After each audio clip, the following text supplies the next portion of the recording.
Thanks for tuning in. Welcome to the AutoTrends podcast. I'm Holly Hill, and this is John Hill. We're both locals from Greensboro, and we're with AutoTrends. We're glad that we have you here today. Today, we're going to talk about some fuel savings secrets, and I'll let John get us kicked off. You know, last time this happened several years ago, fuel costs, the pump we shut off at $75. I went today to fill up one of the shop vehicles and it pumped on up there $140, $150 and it didn't want to stop. It would have kept going if the tank had been big enough. And I think one of the things that all of us have recognized is, hey, we got to pay to play, and if we're going anywhere, we're going to have fuel. And I don't know that we know how to save fuel.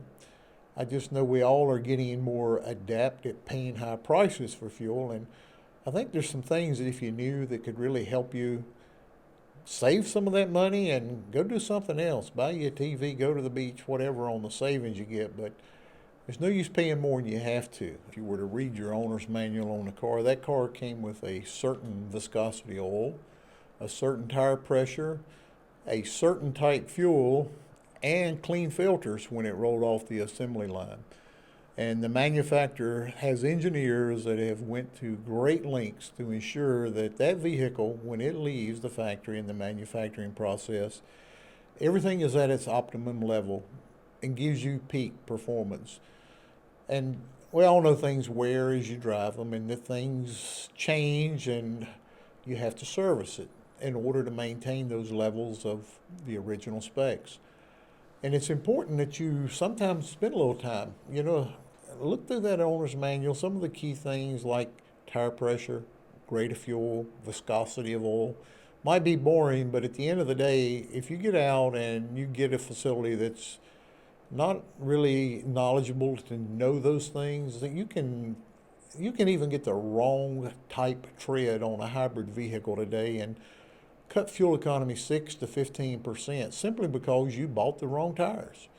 And don't want to make it too complicated, but you need a relation with some people that are really familiar with the intricacies of what went into that engineer process to make sure that vehicle could deliver with reliable results, the most economical experience you could have. What would be the first thing you did if fuel economy was off? What would you go check?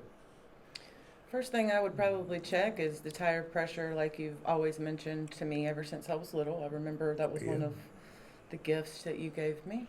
And then I said, you need to learn to use this. And you took it and you looked at it. It looked a lot like a pencil, but what'd you do with that? How did it help you? At first, I didn't understand why that was the gift you chose to give me, but I didn't know it was going to be so important. It was the tire pressure uh, Gauge. gauge, but it's very handy to always, make sure you check your tire pressure.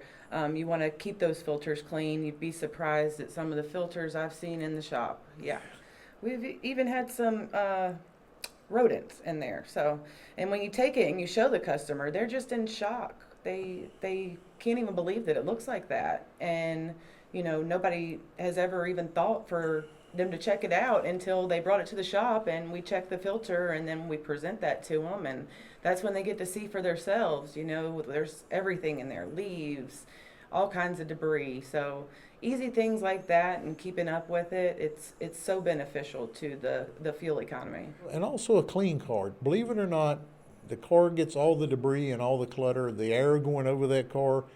It sounds really minute, but a clean car gets better fuel economy and it makes you feel better too. So think about some of those things. I know fuel costs are up there. It's an impact it has on every one of us. And that car originally was designed at a certain level, a certain specification, and the better you can maintain that and keep things at that level, the better your fuel economy and reliability is going to be from that car. I think back to the most recent example, the person's fuel economy. They'd been several places and people had put in a lot of different components, and it was interesting. We found that the car's temperature was a little too cool for that engine. Most of your cars are there running hotter temperatures, like 195, 205 degrees Fahrenheit. And some of your older cars were in the 160, 180 degree range. And today's cars are so sensitive to the temperature. A cold engine takes more fuel. So if that engine thinks it's cold, it's going to require more fuel. So having someone knowledgeable just to take an infrared thermometer and make sure your radiator is up at the right temperature and that engine's operating its peak.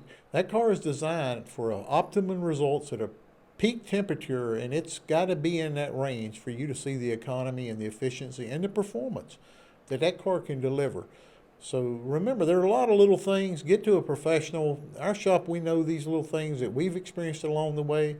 We see hybrids come in that they had just regular tires put on. There's a hybrid tire for a hybrid vehicle. And the way the tread, the rolling resistance, the things that you can benefit from, make sure you're going somewhere that knows these little things that can make 10, 15, even 20% difference in fuel economy and get you the 40 and 55 miles an hour to gallons that you can do on some of these cars.